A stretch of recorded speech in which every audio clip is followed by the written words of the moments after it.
నమస్కారం. నేను కాసర్ల యాదగిరి మాల సంఘం రాష్ట్ర జనరల్ సెక్రటరీ.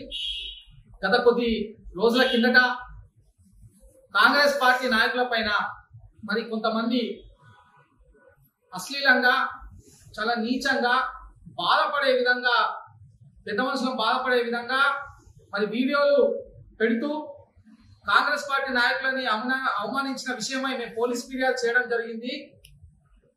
పోలీస్ వాళ్ళు ఏదో చేసినామంటే 41 CR చేశారు.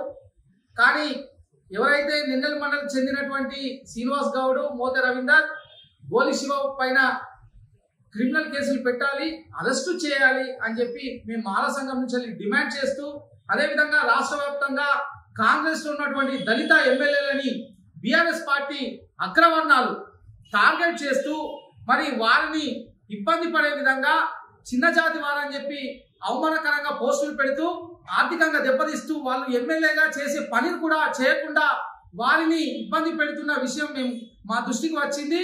మేము రాష్ట్ర వ్యాప్తంగా మరి మా ఎమ్మెల్యేలను ఎవరైతే దళిత ఎమ్మెల్యే ఎవరైతే ఇబ్బంది పెడతారో వారి మీద మేము ఆందోళన చేస్తాం, SC ST కేసులు పెడతామని చెప్పి తెలియజేస్తూ, అదేవిధంగా ఈ మంచిర్యాల జిల్లాకు సంబంధించినటువంటి బెల్లంపల్లి ఎమ్మెల్యే గడ్డం వినోద్ గారు, మరి చెన్నూరు ఎమ్మెల్యే గడ్డం వివేక్ గారి పైన ఎవరైనా అనుచితంగా వ్యాఖ్యలు చేసినా, అసభ్యకరంగా పోస్టులు పెట్టినా మా మాల సంఘం నుంచి తీవ్రంగా ఖండించాల్సి ఉంటుంది.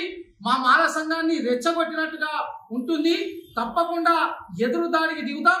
వారికి రక్షణ కవచంగా మా మాల సంఘాలు పనిచేస్తాయని చెప్పి తెలియజేస్తూ జై భీమ్, జై మాల.